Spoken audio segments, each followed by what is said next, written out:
रोजाना यूपी चुनाव का अपडेट जानने के लिए क्लीन न्यूज यूपी को सब्सक्राइब करना बिल्कुल ना भूलें। तो चलिए जानते हैं आज की 10 बड़ी खबरों को।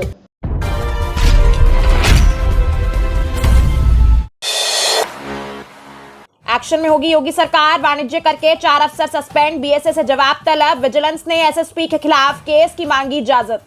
उत्तर प्रदेश सरकार ने नोएडा की एक फर्म द्वारा 127 करोड़ रुपए की कर चोरी के मामले में मिली भगत के आरोप में वाणिज्य कर विभाग के 4 अधिकारियों को निलंबित कर दिया है। इससे विभाग को करोड़ों रुपए राजस्व का नुकसान हुआ है। अपर मुख्य सचिव वाणिज्य कर संजीव मित्तल ने इसकी पुष्टि की है। गौतम बुद्ध नगर विशेष अनुसंधान शाखा में तैनात रहने के दौरान additional commissioner grade 2 Dharmendra Singh, joint commissioner Dinesh Dubey, deputy commissioner Mithilesh Mishra और असिस्टेंट कमिश्नर सोनिया श्रीवास्तव ने फर्म मालिक को लाभ पहुंचाने की नियत से कर चोरी की अनदेखी की। कृषि कानून वापसी के साथ ही यूपी के किसानों को साधने में जुटी बीजेपी, कल बलरामपुर से संदेश देंगे पीएम मोदी। कृषि कानूनों की वापसी के बाद 1 साल से जारी किसान आंदोलन खत्म हो रहा है। कल एक तरफ दिल्ली की सीमाओं से किसान की घर वापसी होती है, तो दूसरी ओर यूपी के बलरामपुर से पीएम मोदी किसानों को संदेश देंगे। वे यहां बहुप्रतीक्षित राष्ट्रीय नहर परियोजना के तहत बनाई गई 5 नदियों को जोड़ने वाली सरयू नदी का परियोजना का उद्घाटन करने जा रहे हैं। बीजेपी के लिए यूपी और पंजाब में चुनाव से पहले किसानों की नाराजगी को दूर करना सबसे बड़ी चुनौती है। योगी सरकार नए साल पर कर्मचारियों पेंशनरों को देगी 3% बड़े महंगाई भत्ते का तोहफा, होगा नकद भुगतान। यूपी की सरकारी कर्मचारियों और पेंशनरों को नए साल पर बढ़े हुए महंगाई भत्ते का तोहफा मिलेगा। योगी सरकार उन्हें 3% बड़े महंगाई भत्ते का नकद भुगतान करेगी। प्रदेश के कर्मचारियों और पेंशनरों को पिछली 1 जुलाई से 3% बड़ी दर से महंगाई भत्ता और महंगाई राहत का भुगतान होगा। वर्तमान में उन्हें 28% की दर से डीए-डीआर का भुगतान हो रहा है। नई बढ़ोतरी के साथ ये 31% हो जाएगा। कर्मचारियों और पेंशनरों को नकद भुगतान के लिए यूपी के वित्त विभाग ने तैयारी शुरू कर दी है। वेस्ट यूपी के 14 जिले, 25,000 बूथ, बीजेपी कार्यकर्ताओं को कौन सा मंत्र देने आ रहे हैं नड्डा। मेरठ मिशन 2022 फतेह के लिए भारतीय जनता पार्टी एक बार फिर से वेस्ट यूपी से चुनाव बिगुल फूंकने की तैयारी कर रही है। 11 दिसंबर को बीजेपी के राष्ट्रीय अध्यक्ष जेपी नड्डा पश्चिमी यूपी के मेरठ, सहारनपुर और मुरादाबाद मंडल के 14 जिलों के 25,000 बूथ अध्यक्षों का सम्मेलन कर उनसे सीधी बात करेंगे। इस दौरान नड्डा बूथ जीते तो सीट जीते के नारे को साकार करने के लिए चुनावी टिप्स देंगे। इसके बाद बीजेपी पश्चिम यूपी के 71 विधानसभा सीटों पर विजय यात्रा निकालेगी। योगी सरकार गरीबों को मुफ्त देगी 2 गुना राशन, जाने कब से मिलेगा महाअभियान का लाभ। यूपी में योगी सरकार 12 दिसंबर से फ्री राशन वितरण के महाअभियान की शुरुआत करने जा रही है। सरकार इस अभियान के तहत 15 करोड़ से अधिक राशन कार्ड धारकों को बूस्टर डोज के रूप में 2 गुना मुफ्त राशन देगी। देश में अब तक यह सबसे बड़ा राशन वितरण अभियान है। सरकार की योजना का सीधा लाभ अंत्योदय और पात्र घरेलू राशन कार्ड धारकों को मिलेगा। गरीबों, मजदूरों और किसानों को बड़ा सहारा देने के लिए शुरू हो रहे इस अभियान की निगरानी अफसरों के साथ ही सांसद और विधायक भी करेंगे। योगी आदित्यनाथ सरकार में मृतक आश्रितों को बड़ी राहत, शिक्षा विभाग में मिलेगी मनचाहे जिले में नियुक्ति।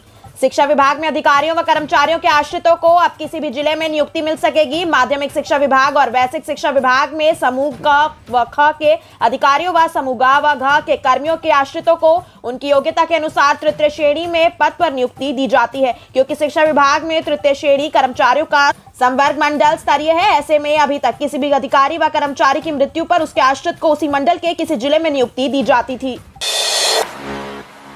आजमगढ़ में 45,488 करोड़ की सौगात देंगे केशव। पूर्वांचल डिग्री कॉलेज में जनसभा परियोजनाओं का करेंगे लोकार्पण। सपा के गढ़ में भाजपा का पिटारा।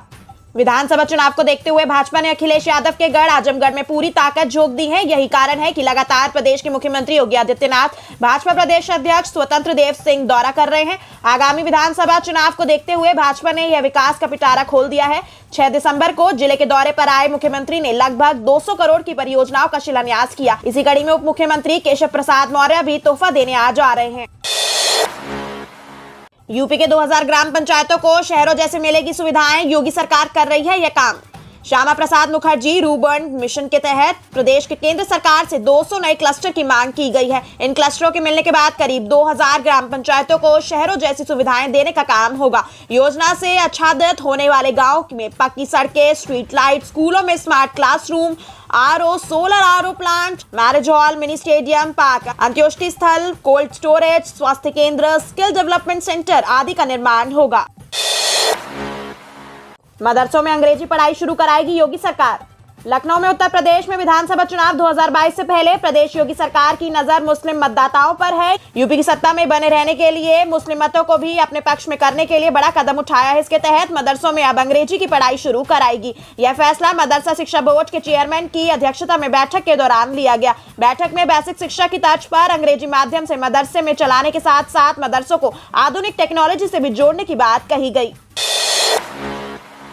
यूपी में इन दिनों एक दूसरे पर छींटकाशी का दौर चल रहा है। अखिलेश यादव इन दिनों अपने बयानों के कारण चर्चा में है। उत्तर प्रदेश 2022 विधानसभा चुनाव यूपी का सबसे बड़ा चुनाव माना जा रहा है, सबसे महत्वपूर्ण है, इसलिए सबकी निगाहें यूपी पर हैं। किसके हाथ लगेगी जीत की कुर्सी? क्या योगी आदित्यनाथ दोबारा से जीत की कुर्सी हासिल कर पाएंगे या फिर बाजी पलट देंगे अखिलेश यादव? इसी बीच आज हमने जनता की राय के अनुसार एक ओपिनियन पोल तैयार किया है। अब की बार जनता किसे अपना मुख्यमंत्री के रूप में देखना चाहती है? मीडिया रिपोर्ट के मुताबिक बात कर लेते हैं किसी पार्टी की, तो कितनी सीटें मिल रही हैं कौन सी पार्टी को? यहां पर उभर कर सामने आ सकती है कौन सी सरकार? सबसे पहले बात कर लेते हैं बीजेपी की। 239 से 245 सीटें बीजेपी के हिस्से में आ रही हैं। वहीं समाजवादी पार्टी के हिस्से में आ रही हैं 119 से 125 विधानसभा सीटें समाजवादी पार्टी के हिस्से में आ रही हैं। वहीं बहुजन समाज पार्टी के खाते में आ रही हैं 28 से 32 सीटें। कांग्रेस के हिस्से में आ रही हैं 5 से 8 सीटें। अनेकों पर एक सीट मिल रही है। आंकड़ों को देखने के बाद लग रहा है कि एक बार फिर से बीजेपी सत्ता में वापसी कर सकती है। फिलहाल ये तो आने वाले वक्त ही बताएगा कि यूपी की कुर्सी किसे मिलेगी। अब हमें कमेंट के माध्यम से जरूर बताएं कि आपको किस ओपिनियन पोल के बाद क्या लग रहा है, यूपी में किसकी सरकार बनते हुए दिखाई दे रही है? आपकी राय हमारे लिए बेहद जरूरी है। अगर आपको हमारी वीडियो पसंद आई हो तो वीडियो को लाइक शेयर करें और हमारे चैनल क्लीन न्यूज यूपी को सब्सक्राइब करना बिल्कुल ना भूलें।